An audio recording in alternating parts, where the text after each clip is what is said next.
Hello, everyone. Kelly here once again. And today I have Brandi Purcello from Music with Brandi. Brandi and I are going to be talking about her just wild journey over the last 7 months, where she not only became fully self-employed, but also created over $20,000 in new revenue. So you've been busy, and we have a lot to talk about, which I'm super excited about. I want to turn it over to you first, though, Brandi. Just quickly introduce yourself and tell us a little bit about your studio. I am Brandi Purcello. I teach voice and piano lessons. My studio has right now 22 students, but we are still growing. That's about it.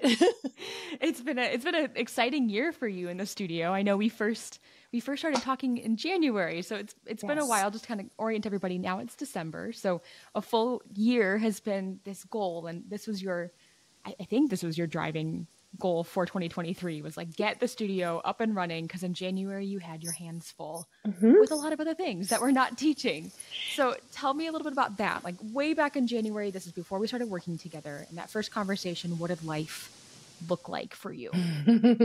I had a full-time job at the local middle school. I was the registrar.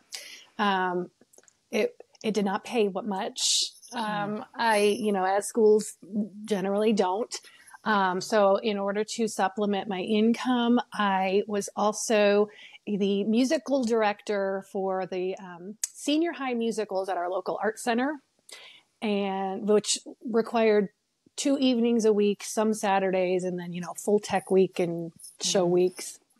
And I was also the vocal coach for the local performance troupe, which involved 1 evening a week, and any tech and extra rehearsals. And so chaotic. Yes, I have 4 kids and a stepson and a husband, and I just did not have enough time for everything. Yeah, it's hard to even fit a family in when you're working all day and then leaving every evening to go work other jobs. That's very stressful. It was very high stress. Yeah, no time to sleep even. Good Lord. Okay, so January was stressful, and we were trying to figure out how we could make this change. And as we were talking, like in our notes, the goal was to come back to teaching. You've been teaching previously. Obviously, we're doing some teaching through other programs at that point. The goal was start the studio again. So in April, we started working together. At that point, we had made some changes. So what did life look like at that point? In April? Yeah. In April, I had actually taken the leap to quit my job, my full-time job. And it was actually, there were some other extenuating circumstances around that I felt like I really just needed more time at home with my kids.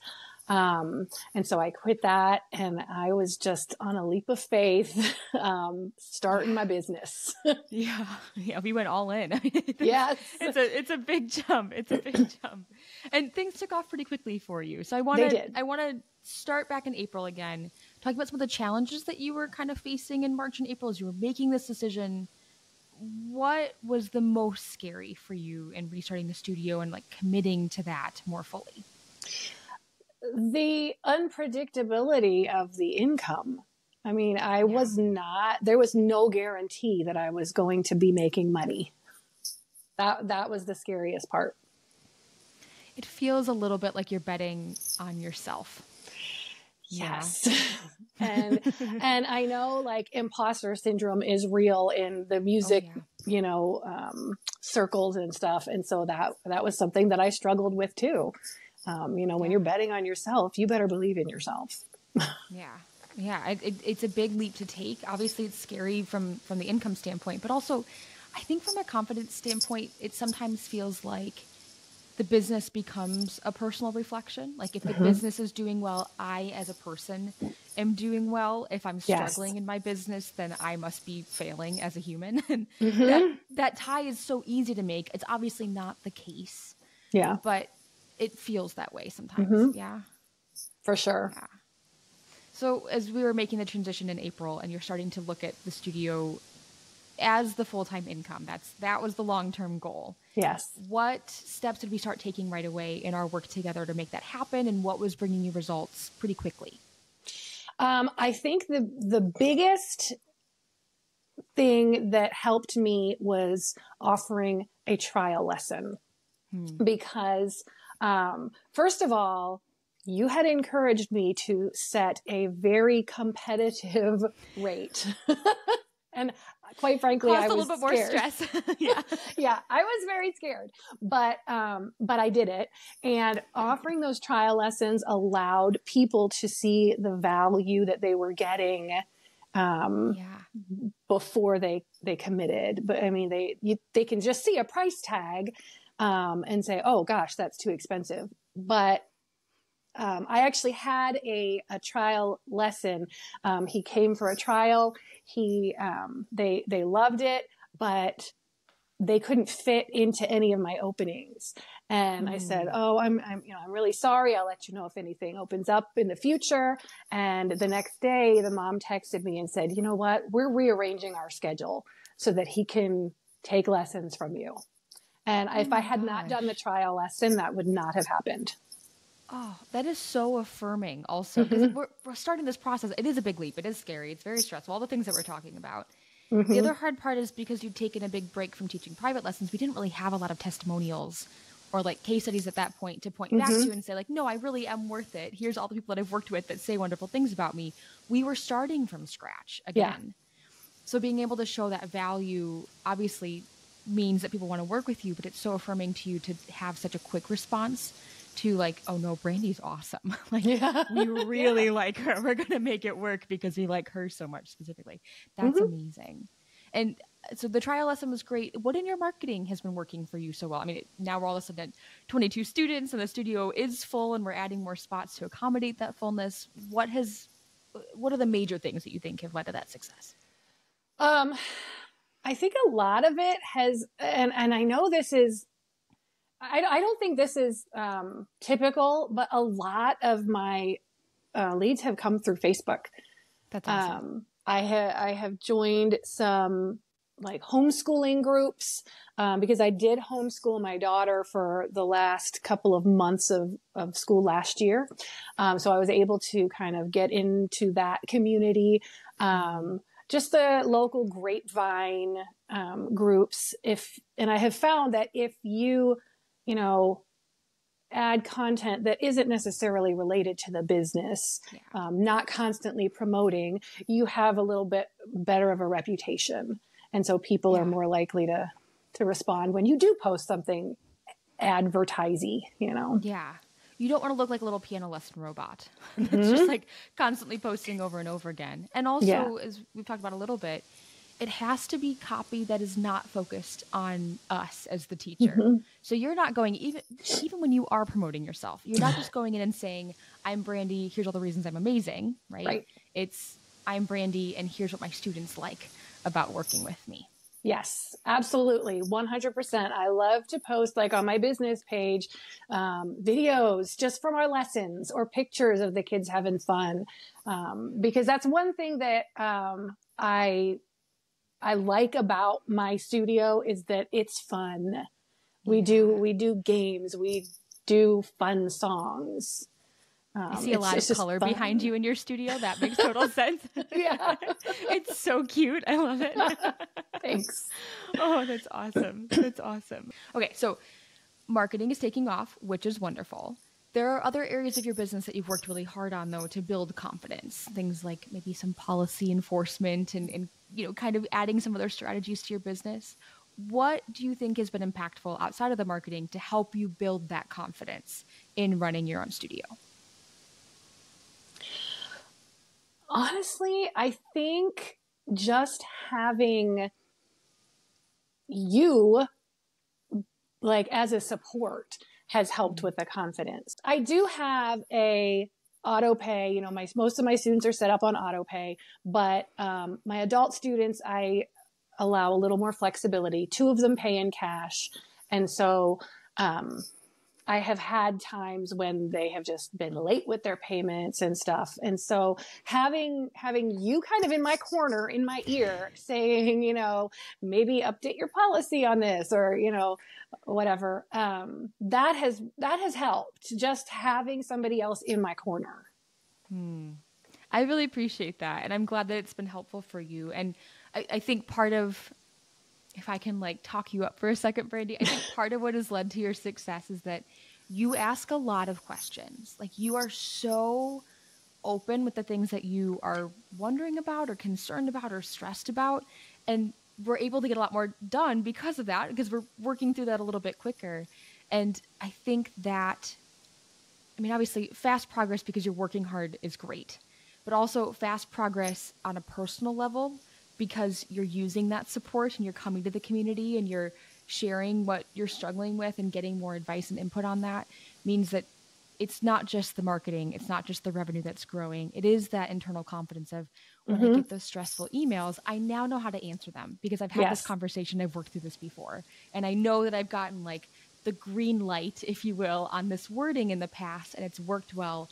And you're kind of building up that tolerance over time because we're workshopping things early when they're stressful and scary. And that makes a big impact too. That's awesome. Do you feel like in your enforcement of the policy specifically, I know we're talking about tuition and kind of attendance here, but in that enforcement, do you feel like your confidence today in December is better even than it was in like September this year when we were heading back into the school year? Oh, for sure. And a lot of that is because I have done it and I have not gotten a lot of pushback from my students. They're like, yep, I understand. It's wild. When someone likes you and they know that you get them results, then when you change that policy in the studio, they're flexible with you. They're like, oh yeah, that makes total sense. I'll put it on auto pay. Not a big deal. Like Brandi's worth it, as opposed to like nickel and diming over every single thing that we're doing too. That's amazing. So revenue is growing and we're feeling really confident. If you don't mind me going down this little rabbit hole, for December, rough estimate, we have 22 students. What does the revenue look like from that? For December, it's about $3,500. That's amazing. And that has allowed us not only to leave the full-time job, but over the summer, you left the other part-time jobs too, correct? Yes, I did. And I mean, I'm not going to lie. I loved those jobs. I loved them, but I just could not spend the time on them. It took up too much of my evenings. And now I can make my own schedule. So because you have 5 children at home and you have this autonomy over your schedule, how have you been planning your working hours to make sure that you are having the time that you wanted with your family? I only teach until 6 in the evening. I know a lot of, music teachers will teach until later, but I have that as my off time. I'm with my family after 6. So I have done a lot of networking in the homeschool community, and I have quite a few homeschool students. I start teaching at 1, and I will be opening up some morning slots in January. Oh, that's so exciting. And I'm sure, I mean, on a more personal level too, because again, the business and personal can be quite interconnected. I'm sure that your family is also thrilled about all these changes that have occurred. Yeah. It has been really, really wonderful. I find that my 15-year-old especially, I benefit, she and I both benefit from that extra time together. Oh, that's wonderful. Oh my gosh. And I'm picturing like conversations back in January to April, about the stress that you were feeling because you were working so much. It wasn't like, when do you sleep? When you're working 3 jobs and you're trying to cram everything in and you're working all day and then late into the evening and then you need to fit in family time somewhere. It's scary to take the jump and it's scary to, obviously we left secure income to take this risk. At this point in time, does it still feel like a risk? Does it still feel scary or has that changed a little bit? It still feels scary, not as scary, because if I, built this much, I could do it again. And that's how I look at it. I mean, I lost 2 students this month. They were just overscheduled and they said, we can't continue. Well, I have some other students waiting in the wings, just looking for a good time slot. And so I can fill them. But it's still scary because you never know. You never know what's going to happen. But I think it's worth it. Worth it to be less stressed and to be off by 6, hey? Yes. Makes a big difference. Oh, I'm so glad. If you look at Outside the Box Solo, the program that we'd worked in together, and kind of highlight maybe the things that have been the most helpful for you, what do you think was most impactful from the program and the knowledge that you were gaining there in this growth and success? One of the biggest things that I took away from outside the box is, oh man, I don't know if I can pick just one. A lot of help has come from those trackers that you provided, the lead trackers, the school trackers. I have not gotten many students from school visits, but I place a pretty high priority on those just because I enjoy networking with other musicians and teachers.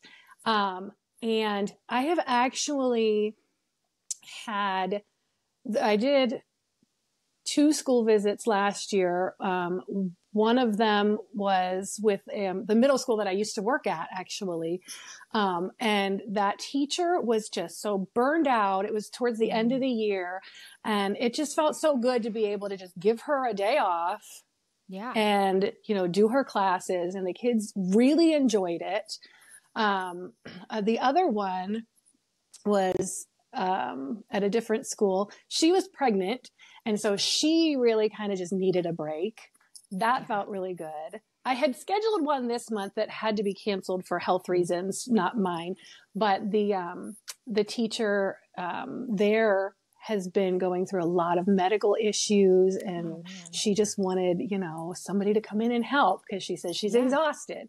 And so I like doing that, being able to help these, music teachers, because that's a tough profession right now.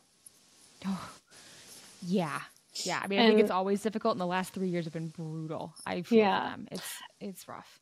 And I think that kind of networking is more permanent than Facebook marketing. Like I do not have a lot of students from that right now, but I bet down the road I will. If I keep those relationships going, I have no doubt that I will. Yeah, especially because the Facebook, I mean, it does take a lot to keep posting and resharing, and I stay on top of that on a regular basis. Now that the studio's mostly full, we're not as focused on that. Right. So it's good to have those kind of referrals in your back pocket so that it might, again, it's our long game strategy, right? Yeah, like we talk about, it's not our immediate, we can get fast results from it. Sometimes it just depends on the school and the relationship that we have with them.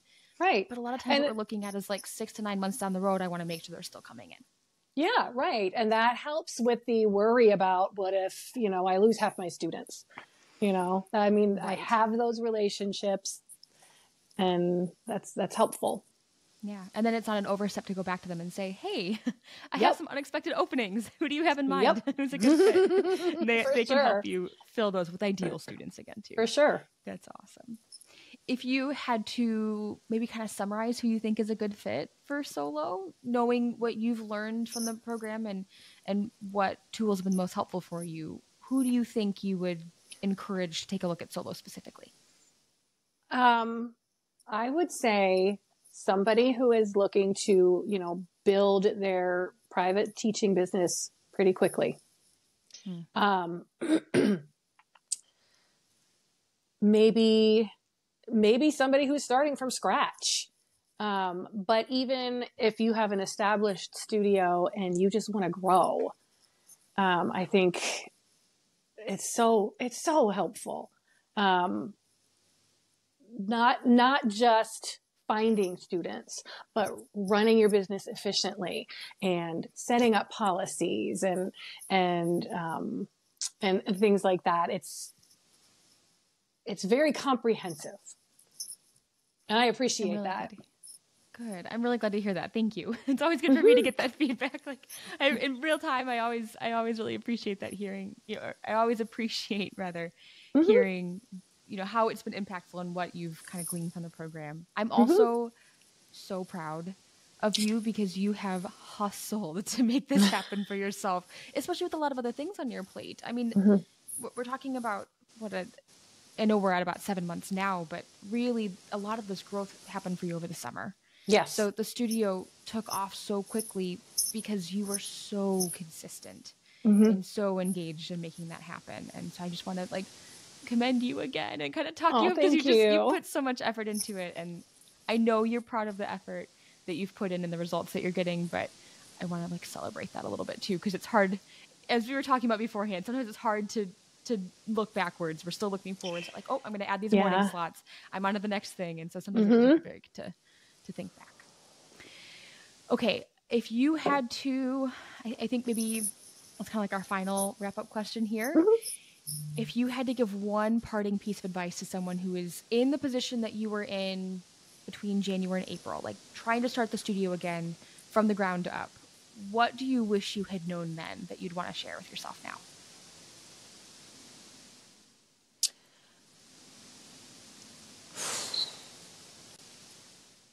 Having somebody in your corner is the most helpful thing that you can do. Doing it by yourself is really hard because, I mean, just as people, we are hard on ourselves. So it's easy to say, well, I can't do this. And having somebody else there in your ear saying, yes, you can. I think that has been the most beneficial thing that I have done is hire you. Join your program. Thank you so much. Oh my gosh. I do really appreciate that. Thank you. Because it's like, if you're doing it yourself, you're just like, well, I don't know if this is going to work. Let's try it. But if you have somebody like you, who has been there, done that, coached other people through it, I mean, you can say, well, there's a 75% chance that this is going to work, you know, and I know that you are really, really data driven, and that's helpful. Especially because some days are emotional. I mean, we're talking about all the stress and the self-doubt and the imposter syndrome that creeps in. Our creative musician brains kind of work against us sometimes because we have so many ideas and we're running in so many different directions. And also, I don't know if you experience this, but sometimes I feel like in my studio and in business in general, I want it to feel more like recital preparation. Like there is a clear goal, there's a date that it's going to be done by. I know the process, I have exactly the work in front of me, and I know how much it's going to take and how long I have to get there. When you're working on your business, it's not that linear. It's not like learn these three pieces and play it on this day. It's not that clean and clear. When you're running your business, the target's moving constantly. And so some days it feels amazing.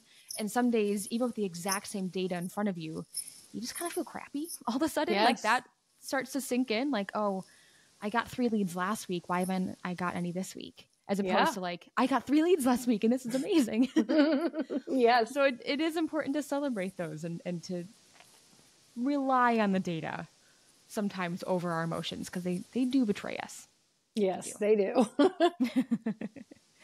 I'm so glad this has been helpful and beneficial. I want to just say again how excited I am for you and all the growth and success that you've had. I know we have a lot of other potential plans in the works, which is so exciting too. We've got other steps to take in the business and another level to achieve here in hopefully in 2024. But thank you again for sharing your journey and your experience and all of your knowledge now with everyone that watched this. I really appreciate it. Thanks, Brandi. Thank you. Of course. Of course.